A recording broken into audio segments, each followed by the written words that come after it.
दस के प्यारे बच्चों, सीएवी साइंस एकेडमी में आपका स्वागत है। आज हम भूगोल में अध्याय 5 खनिज तथा ऊर्जा संसाधन के संबंध में चर्चा करेंगे। तो सबसे पहले आप लोग खनिज जानेंगे, खनिज किसे कहते हैं, फिर ऊर्जा संसाधन किसे कहते हैं, फिर अलौह खनिज किसे कहते हैं, फिर खनिज तथा उसका वर्गीकरण एवं उपलब्धता, फिर लौह खनिज क्या है, धात्विक और अधात्विक खनिज क्या है, चट्टानी खनिज क्या है, फिर ऊर्जा संसाधन में कोयला, पेट्रोलियम, प्राकृतिक गैस और विद्युत, फिर गैर परंपरागत ऊर्जा के स्रोत के संबंध में चर्चा करेंगे और ऊर्जा संसाधनों का क्या संरक्षण है इसके संबंध में चर्चा करेंगे। तो सबसे पहले आप लोग ऊर्जा इसके खनिज के संबंध में जो है जानेंगे, खनिज क्या है। तो खनिज का अर्थ या खनिज से आशय वे वस्तुएं जो धरातल के नीचे से खोदकर निकाली जाती हैं, यानी ऐसी वस्तुएं जो धरातल के अंदर से खोदकर निकाली जाती हैं उन्हें खनिज पदार्थ कहते हैं।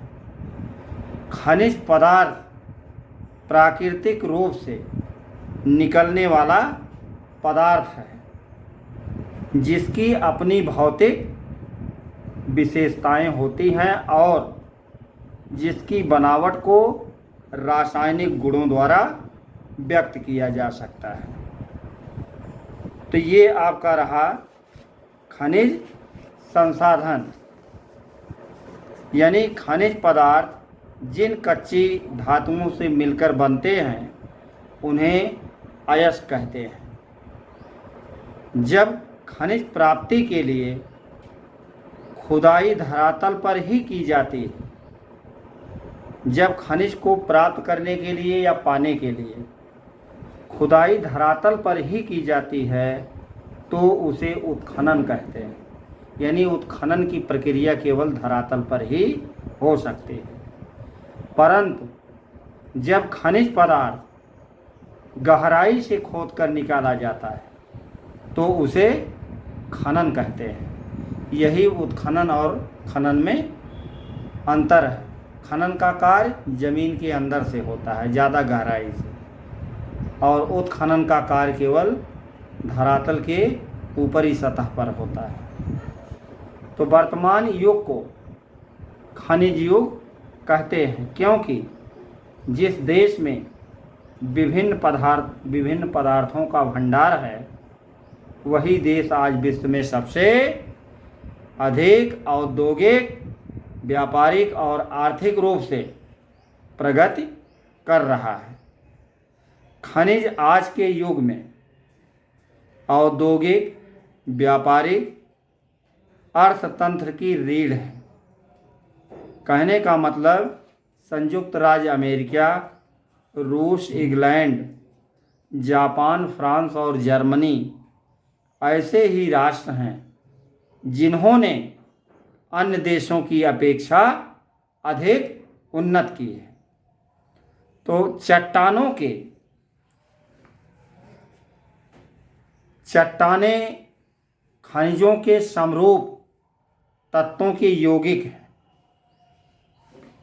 कुछ चट्टानें जैसे चूना हुआ, चूना पत्थर केवल एक ही खनिज से बनी है, लेकिन अधिकतर चट्टानें खनिज अनुपातों के अनेक खनिजों का योग है।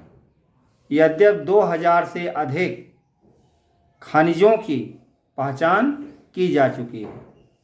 एक खनिज विशेष जो निश्चित तत्वों का योग है, उन तत्वों का निर्माण उस समय के भौतिक व रासायनिक परिस्थितियों का परिणाम है। इसके फलस्वरूप ही खनिजों में विविध रंग, कठोरता, चमक, घनत्व तथा विविध प्रकार के क्रिस्टल पाए जाते हैं। इन्हीं भूवैज्ञानिक विशेषताओं के आधार पर खनिजों का वर्गीकरण किया गया है।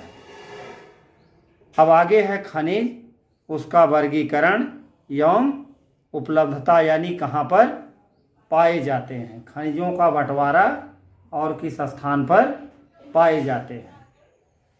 तो खनिज पदार्थों को सामान्यतः दो वर्गों में बांटा जा सकता है। पहला धात्विक खनिज।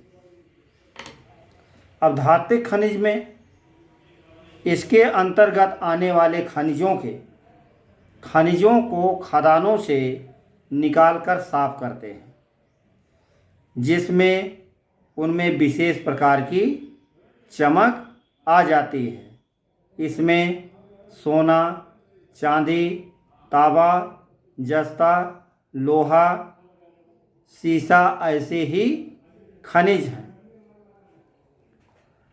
तो ये धात्विक खनिजों के अंतर्गत आते हैं। फिर अधात्विक खनिजों की बात आती है। तो अधात्विक खनिजों में इसको साफ नहीं किया जाता है। इनको केवल खुरचकर और काटकर विभिन्न आकृतियों में बदला जाता है। इनमें कोयला हुआ, चूना पत्थर, गंधक, जिप्सम, नमक, खनिज तेल आदि इसके उत्तम उदाहरण हैं। फिर इसी वर्ग में कोयला हुआ, प्राकृतिक गैस, अणु खनिज तथा खनिज तेल शक्ति उत्पादन के काम में आने वाले खनिज होने से उन्हें खनिज ईंधन कहा जाता है। फिर शक्ति के साधनों को हम दो वर्गों में बांट सकते हैं। अब शक्ति के दो साधन हैं। पहला है परंपरागत स्रोत और दूसरा है गैर परंपरागत स्रोत।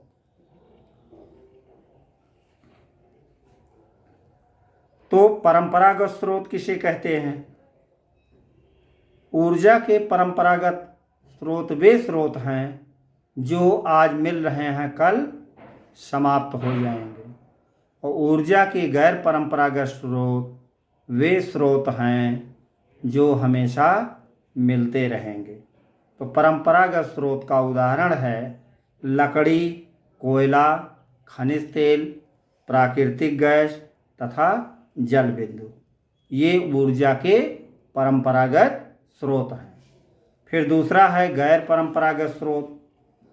तो गैर परंपरागत स्रोत में सौर ऊर्जा, पवन ऊर्जा, बायो गैस तथा ज्वारीय ऊर्जा, जल विद्युत, परमाणु खनिज, परमाणु ऊर्जा, गर्म जल के सोते, गेसर एवं भूतापीय ऊर्जा शक्ति के अन्य संसाधनों के अंतर्गत आते हैं।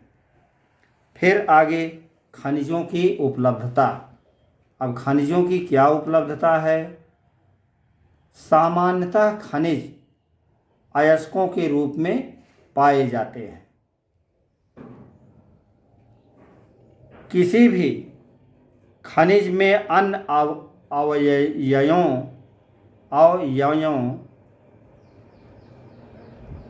या तत्व के मिश्रण या संचयन के लिए अयस्क शब्द का प्रयोग सामान्य तौर पर किया जाता है। तो यहाँ पर खनिज का आर्थिक महत्व तभी है जब अयस्क में खनिज का संचयन पर्याप्त मात्रा में हो। खनिजों के खनन की सुविधा इसके निर्माण व संरचना पर निर्भर है। खनन सुविधा इसके मूल्य को निर्धारित करती है। खनिज प्रायः निम्न शैल समूहों में पाए जाते हैं। पहला है आग्नेय तथा कायांतरित चट्टानों में खनिज दरारों, जोड़ों व भ्रंशों व बीदरों में पाए जाते हैं। खनिजों के छोटे जमाव सिराओं के रूप में और बृहद जमाव परत के रूप में पाए जाते हैं। अधिकांशतः इनका निर्माण उस समय होता है जब ये तरल तथा गैसीय अवस्था में दरारों के सहारे भूपृष्ठ की ओर ढकेले जाते हैं। ऊपर की ओर आकर ये ठंडे होते हैं और जम जाते हैं और जमने के परिणाम स्वरूप जस्ता, तांबा, जिंक और सीसा आदि खनिज इसी तरह की सिराओं व जमाओं के रूप में पाए जाते हैं। फिर दूसरा है, अनेक खनिज अवसादी चट्टानों के सनस्तरों या परतों में पाए जाते हैं। इनका निर्माण क्षैतिज परतों में निक्षेपण, संचयन व जमाव का परिणाम होता है। कोयला तथा कुछ अन्य प्रकार के लौह अयस्कों का निर्माण लंबी अवधि तक अत्यधिक ऊष्मा व दबाव का परिणाम होता है। अवसादी चट्टानों में दूसरी श्रेणी के खनिजों में जिप्सम है, पोटाश, नमक व सोडियम शामिल है। इनका निर्माण विशेषकर शुष्क प्रदेशों में वाष्पीकरण के फलस्वरूप या परिणाम स्वरूप होता है। फिर अगला प्रश्न है, धरातली चट्टानों के अपघटन से भी खनिजों का निर्माण होता है। कहने का मतलब चट्टानों के घुलन से तत्वों के अपर्दन के पश्चात अयस्क वाले अवशिष्ट चट्टानें रह जाती हैं। बॉक्साइट का निर्माण इसी प्रकार होता है। फिर अगला है, कुछ खनिज पहाड़ियों के आधार तथा घाटी तल की रेत में जलोढ़ जमाव के रूप में पाए जाते हैं। खनिजों के ये निक्षेप प्लेट निक्षेप के रूप में माने जाते हैं। इसके अंतर्गत प्रायः ऐसे खनिज पाए जाते हैं जो जल द्वारा घर्षित होते हैं। इन खनिजों में सोना, चांदी, टीन व प्लेटिनियम प्रमुख है। फिर अगला पॉइंट है, महासागरीय जल में भी विशाल मात्रा में खनिज पाए जाते हैं। लेकिन इनमें से अधिकांश के व्यापक रूप से विसरित होने के कारण इनकी आर्थिक सार्थकता कम है। फिर भी सामान्य नमक, मैग्नीशियम तथा ब्रोमाइन ज़्यादातर समुद्री जल से ही प्रग्रहित होते हैं। महासागरीय तली भी मैग्नीज ग्रंथिकाओं में धनी है। फिर हम आगे चर्चा करेंगे लौह खनिज की। अब लौह खनिज क्या है? धात्विक खनिजों के कुल उत्पादन मूल्य के 3/4 भाग का क्षेत्रफल या योगदान लौह खनिज करते हैं। ये धातु शोधन उद्योगों के विकास को सुदृढ़ आधार प्रदान करते हैं। भारत अपनी गृह मांग को पूरा करने के पश्चात इस खनिज का बड़ी मात्रा में विश्व के देशों में ज़्यादा से ज़्यादा या व्यापक पैमाने पर निर्यात करता है। फिर अब लौह अयस्क के बारे में जानेंगे। लौह अयस्क क्या है? यह एक आधारभूत खनिज है तथा औद्योगिक विकास का आधार है, विकास की रीढ़ है। भारत में लौह अयस्क के विपुल संसाधन विद्यमान हैं। भारत उच्च कोटि के लोहांश युक्त लौह अयस्क में धनी है। मैग्नेटाइट, सर्वोत्तम प्रकार का लौह अयस्क है जिसमें 70% लोहा पाया जाता है। इसमें सर्वश्रेष्ठ चुंबकीय गुण होते हैं जो विद्युत उद्योगों में विशेष रूप से उपयोगी होते हैं। हेमेटाइट सर्वाधिक महत्वपूर्ण औद्योगिक लौह अयस्क है। इसका अधिकतम मात्रा में उपभोग हुआ है, किंतु इसमें लोहांश की मात्रा मैग्नेटाइट की अपेक्षा थोड़ी बहुत कम होती है। इसमें लोहा 50 से 60% तक पाया जाता है। फिर अब भारत में लौह अयस्क की पेटियाँ, भारत में किन किन स्थानों पर लौह अयस्क की पेटियाँ पाई जाती हैं? तो पहला है उड़ीसा, झारखंड। अब उड़ीसा और झारखंड में कैसी पेटी है? इस देश में उच्च कोटि का हेमेटाइट किस्म का लौह अयस्क उड़ीसा के मयूरभंज व क्योंझर जिलों में बादाम पहाड़ खदानों से निकाला जाता है। इसी के निकट स्थित झारखंड के सिंहभूम जिले में गुआ तथा नोवा मुंडी के निकट हेमेटाइट अयस्क का खनन व्यापक पैमाने पर किया जाता है। फिर अगली पेटी है दुर्ग, बस्तर, चंद्रपुर पेटी। तो महाराष्ट्र व छत्तीसगढ़ राज्यों के अंतर्गत यह पेटी पाई जाती है। यानी छत्तीसगढ़ के बस्तर जिले में बेलाडीला पहाड़ी श्रृंखलाओं में अति उत्तम कोटि का हेमेटाइट प्राप्त किया जाता है, जिसमें इस गुणवत्ता के लौह के 14 जमाव पाए जाते हैं या मिलते हैं।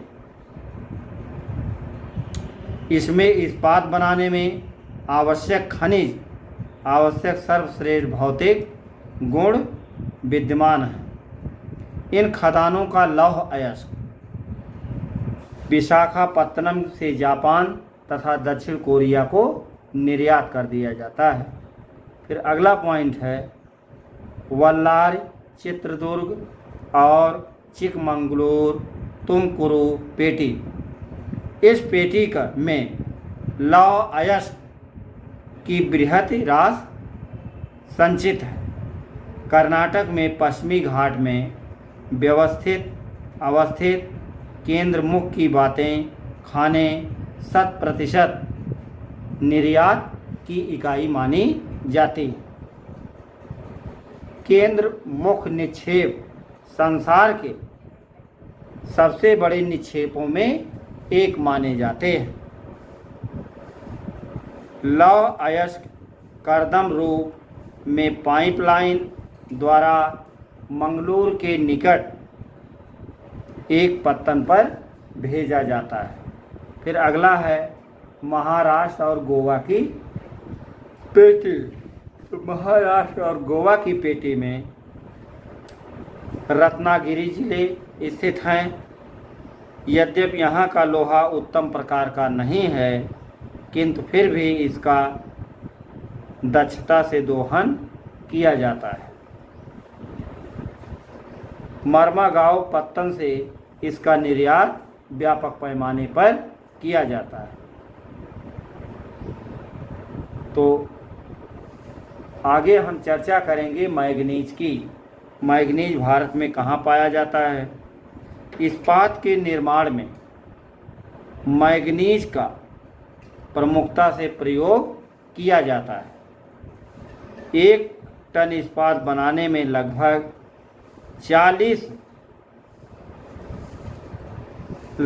10 किलोग्राम मैग्नीज की आवश्यकता होती है। इसका उपयोग ब्लीचिंग पाउडर, कीटनाशक दवाएं, पेंट बनाने के लिए प्रयोग किया जाता है। फिर उड़ीसा भारत का सबसे बड़ा मैग्नीज उत्पादक राज्य है। वर्ष 2000 और 2001 के दौरान देश में कुल उत्पादन का 1/3 भाग यहाँ से प्राप्त हुआ है। तो ये आपका रहा लौह खनिज। फिर हम आगे चर्चा करेंगे अलौह खनिज की। अब अलौह खनिज किसे कहते हैं? भारत में अलौह खनिजों की संचित राशि व उत्पादन अधिक संतोषजनक नहीं है, यानी इसके प्रति निराशा है। अलौह खनिज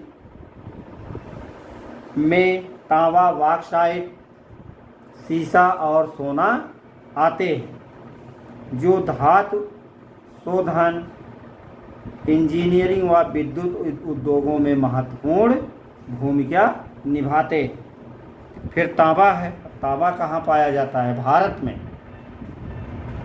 या भारत में तांबे का भंडार व उत्पादन क्रांतिक रूप से शून्य है। कहने का मतलब, तांबे की प्रसिद्ध खेतड़ी राजस्थान में स्थित है। फिर बॉक्साइट, एल्युमिनियम अनेक अयस्कों में पाया जाता है, किंतु सर्वाधिक एल्यूमिना क्ले जैसे दिखने वाले पदार्थ बॉक्साइट में भी पाए जाते हैं।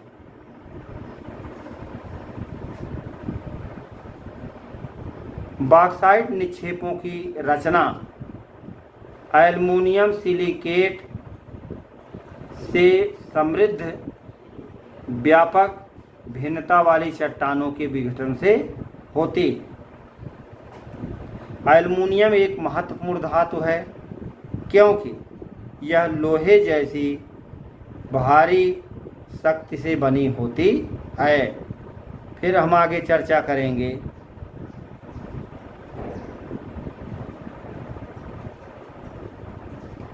इसमें अत्यधिक भारत वैधता भी पाई जाती है।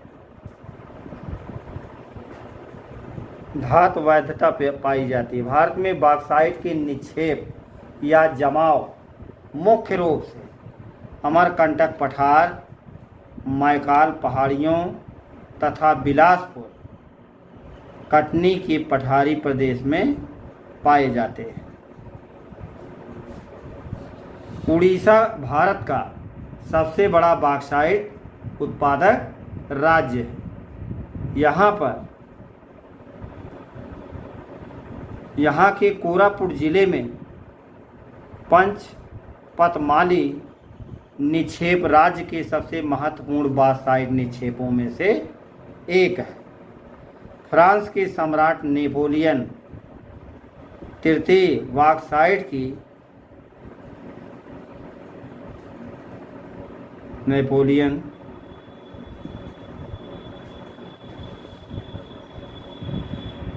यहाँ एल्युमिनियम से बने हुए बटन पहनता था तथा अपने खास मेहमानों को एल्युमिनियम से बने बर्तनों में भोजन कराता था। फिर आम मेहमानों को सोने व चांदी के बर्तनों में भोजन परोसा जाता था। इस घटना के 30 वर्ष बाद पेरिस में भिखारियों के पास एल्युमिनियम के बर्तन एक सामान्य बात थी। फिर आगे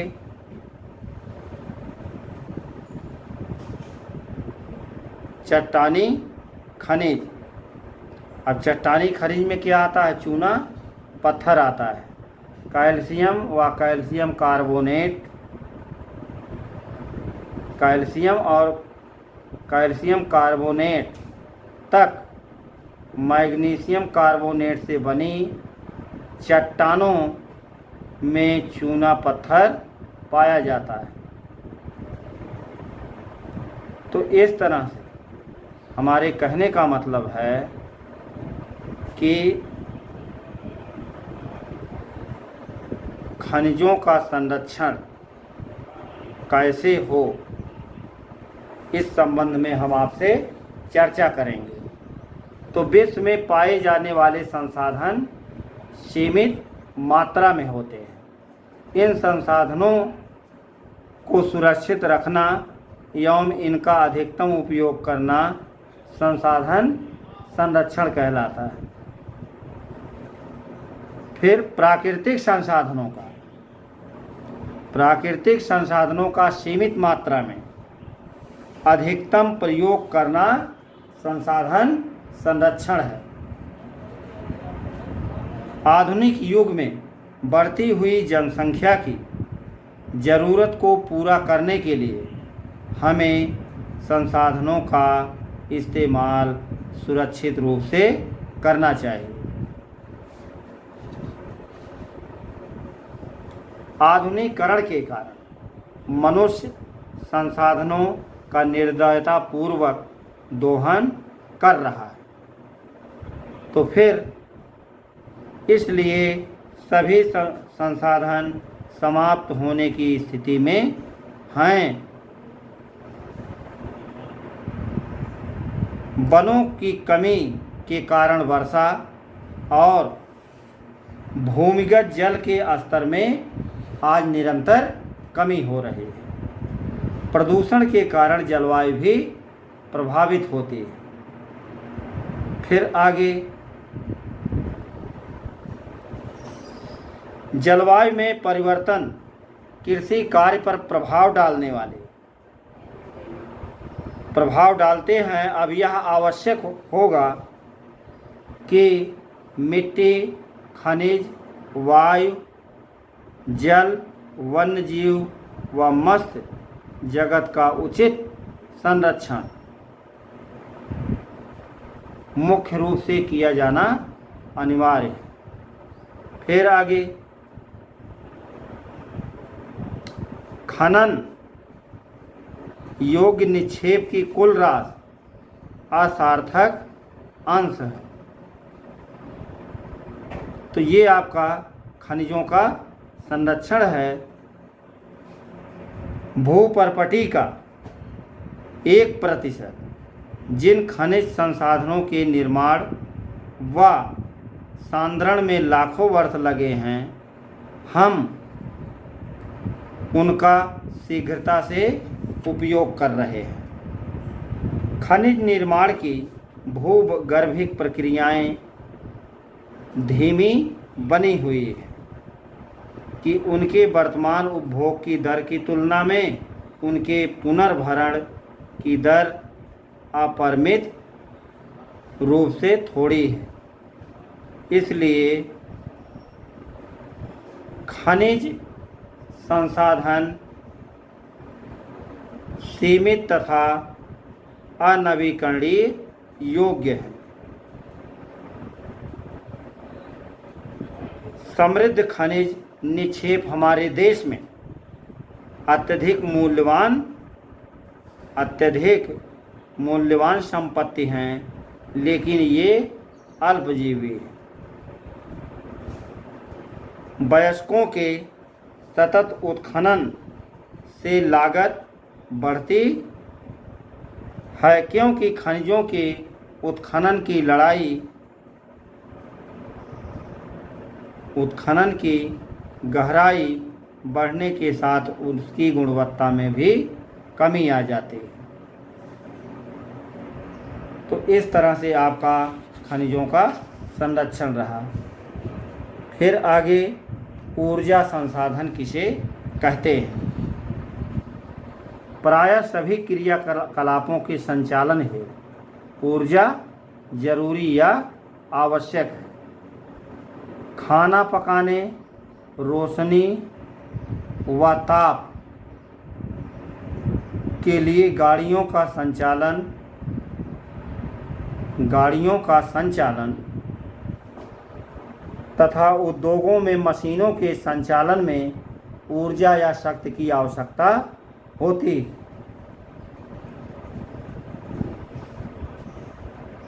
ऊर्जा का उत्पादन ईंधन खनिजों जैसे कोयला, पेट्रोलियम, प्राकृतिक गैस और जल विद्युत, ताप विद्युत शामिल है। गैर परंपरागत साधनों में सौर ऊर्जा, पवन ऊर्जा और तीन चार लोग और थे। तो परंपरागत साधनों में सौर ऊर्जा, ज्वारीय ऊर्जा, भूतापी बायोगैस तथा परमाणु ऊर्जा शक्ति शामिल किए जाते हैं। ग्रामीण भारत में लकड़ी व उपले बहुतायत में प्रयोग किए जाते हैं।